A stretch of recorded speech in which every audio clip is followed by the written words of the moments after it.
Today is Constitution Day, the 222nd anniversary of the signing of our nation's founding document. We'll mark the occasion by taking a look at civic education in Arizona schools. We'll hear from the director of ASU's Center for Civic Education and Leadership in a moment. But first, producer David Major and photographer Richard Torellis take us to a school where civics is being taught despite certain challenges.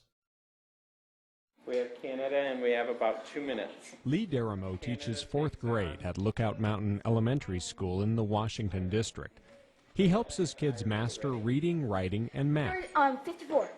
And whenever he can, Lee tries to teach them civics. Make sure that they know what's going on in their government and how it's structured so they can take an active part in their world. Lee believes strongly in civic education, but he says it doesn't have a strong place in public education. To be honest, pretty much a non-existent place because, one, it's not tested, and the big push in Arizona right now is the Ames test, and if it's not tested, it's kind of pushed to the side because you need to focus on those standards that are. These areas here are all tested areas. To illustrate his point, Lee brought out a huge binder containing the fourth grade curriculum. And within all this, here is civics education, 1, 2, 3 pages.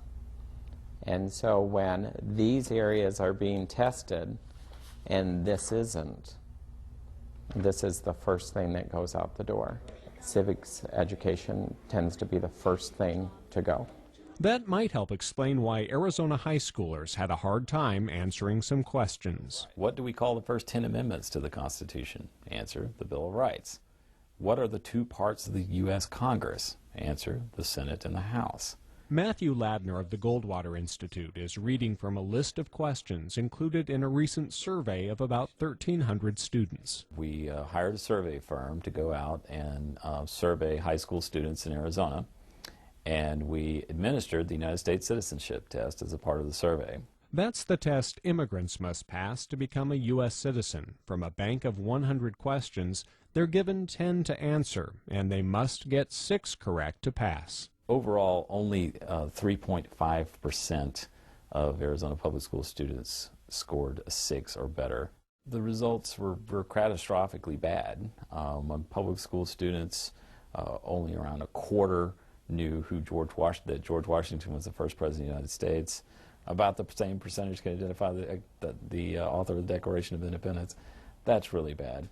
42% can't identify the ocean on the east coast of the United States. That's stunning. After we published this study, I got a number of calls from social studies teachers from around the state telling me things like, well, my school puts a tremendous amount of pressure on me to teach algebra items that are going to be on the Ames test, right? Basically, we have to teach the test on algebra.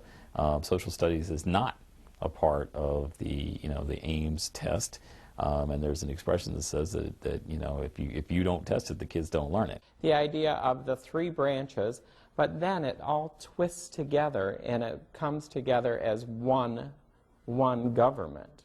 Lee makes sure his kids are learning civics.